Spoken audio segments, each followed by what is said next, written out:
Students, as we discussed earlier, हमने जो पहले सॉइल्स के बारे में पढ़ा था वो एक मैपिंग के थ्रू पढ़ा था। मैप के अंदर मैंने आपको कलर के अकॉर्डिंगली आपको बताया था कौन कौन सी सॉइल्स किस किस यूज़ में आती है। हम थोड़ा अब थियोरेटिकली इसको पढ़ लेते हैं, कुछ इसको और भी क्लियर कट बुकिश लैंग्वेज में समझ लेते हैं। देखो, alluvial soil, classification of soils heading है, क्लासिफिकेशन ऑफ सॉइल्स हेडिंग है, उसमें पहला classification alluvial soil. This is the most widely spread and important soil. In fact the entire northern plains are made of alluvial soil. As I already discussed, I already said to you कि northern plains का जो area है वो alluvial soil है, और this have been deposited by 3 important Himalayan river system. अब northern plains में हमारे जो मेन पेरेनियल रिवर है, पेरेनियल रिवर मीन्स जिसमें 12 महीने पानी रहता है, एवर फ्लोइंग वाटर, हमेशा पानी बहता रहता है, उसको हम पेरेनियल रिवर्स कहते हैं। वो कौन कौन सी रिवर्स हैं जो नॉर्दर्न प्लेन्स में बहती हैं? The Indus, the Ganga and the Brahmaputra.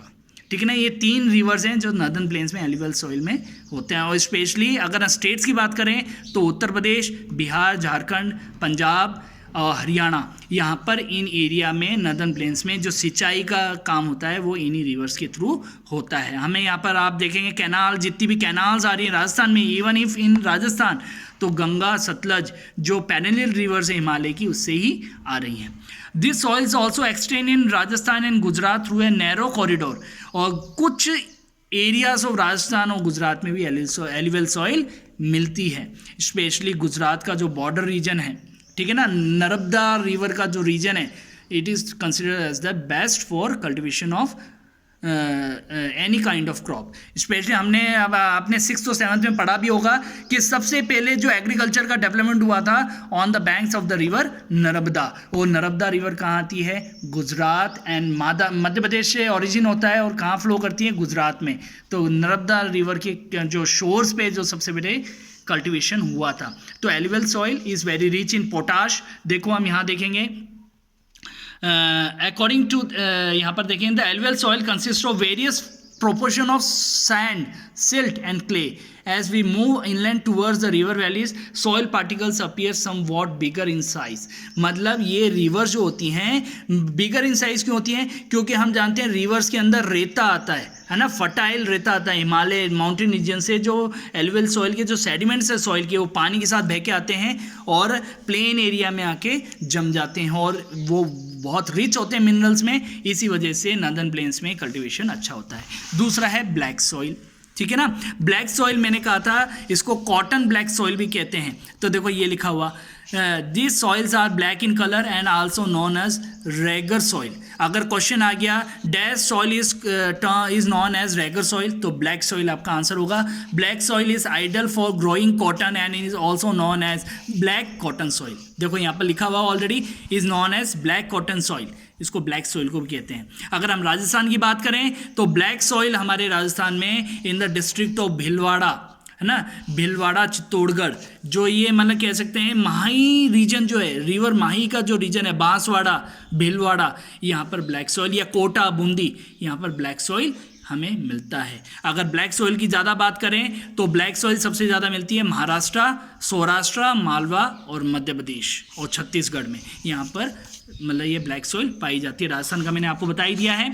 तो हम आप थोड़ा आगे बढ़ते हैं। सॉइल इरोशन के लिए हम आज थोड़ा सा देख लेते हैं कि सॉइल इरोशन के क्या क्या कारण हो सकते हैं। सॉइल इरोशन मीन्स मिट्टी का कटाव, इरोशन इज कटाव, और सॉइल मीन्स मिट्टी का कटाव कैसे होता है और सॉइल को कैसे बचाया जा सकता है। जो पहला जो रीज़न आता है वो क्या होता है? देखो यहाँ पर कुछ रीजंस बता रखे हैं। देखो ये रहा, समटाइम्स एक्टिविटीज़ लाइक डिफॉरेस्टेशन। अगर हमने जंगलों की कटाई कर दी तो क्या एक फॉरेस्ट भी, पेड़ भी जो होते हैं ना, वो मिट्टी को बांध के रखते हैं, बाइंड करके रखते हैं, जिससे पानी से मिट्टी बहती नहीं है। अगर हम पेड़ काट देंगे, डिफॉरेस्टेशन कर देंगे, पेड़ों को काट देंगे, जंगलों को काट देंगे, तो पानी सीधा उसको एक रास्ता फ्लो मिल जाता है पानी को बहने का, क्योंकि पानी का तो नेचर ही होता है फ्लो होना।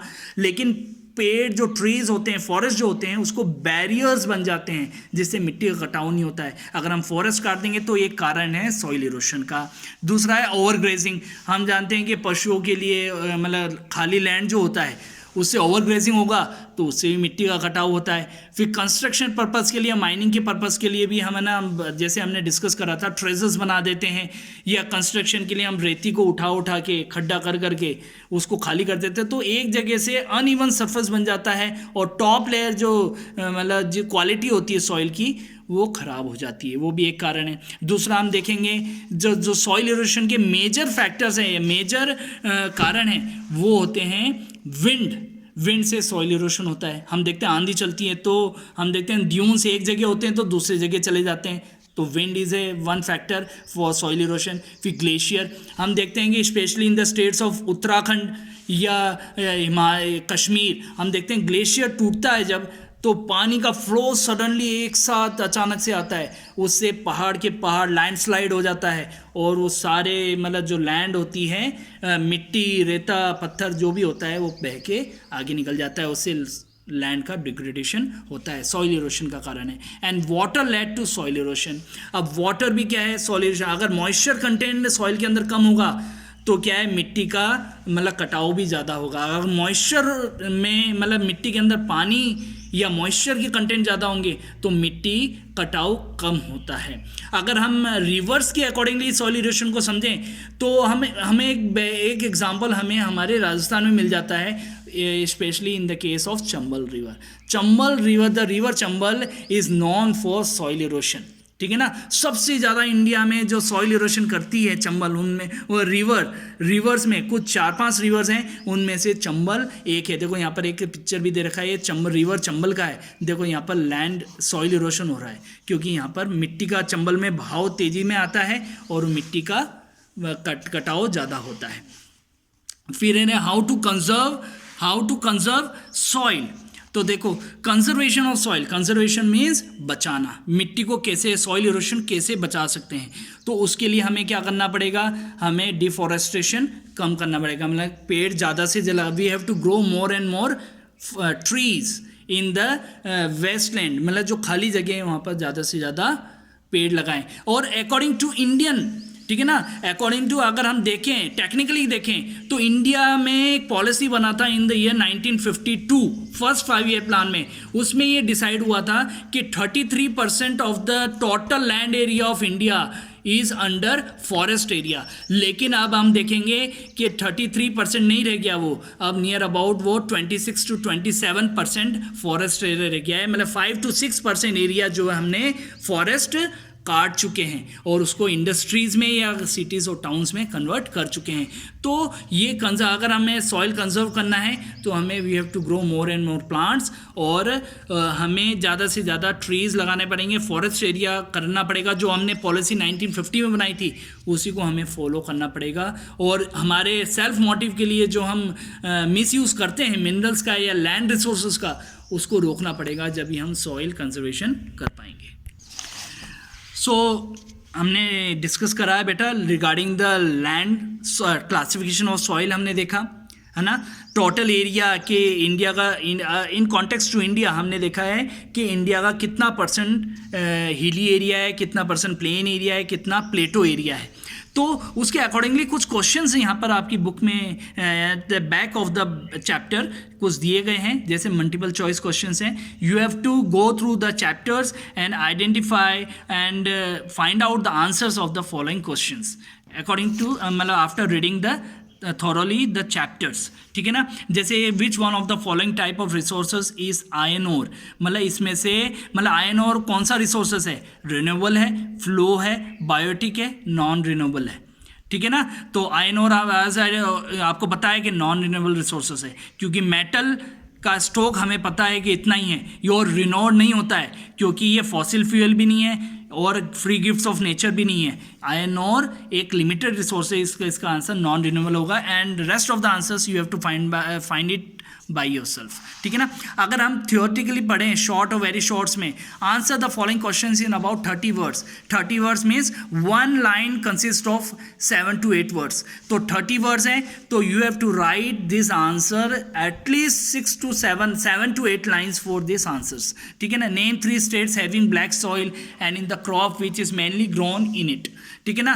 ब्लैक सॉइल के लिए मैंने आपको ऑलरेडी मेंशन कर दिया है, महाराष्ट्र, ठीक है ना। महाराष्ट्र, मध्य प्रदेश, छत्तीसगढ़ और राजस्थान का भी कुछ एरिया है, वहाँ पर कौन कौन सी कल्टीवेशन होती है, कौन से स्टेट्स हैं, वही पूछा है। नेम 3 स्टेट्स, वो मैंने आपको बता दिया। सॉइल आपको बता दिया। वहाँ पर ब्लैक सॉइल किसके लिए फेमस है? कॉटन के लिए फेमस है और वीट के लिए फेमस है।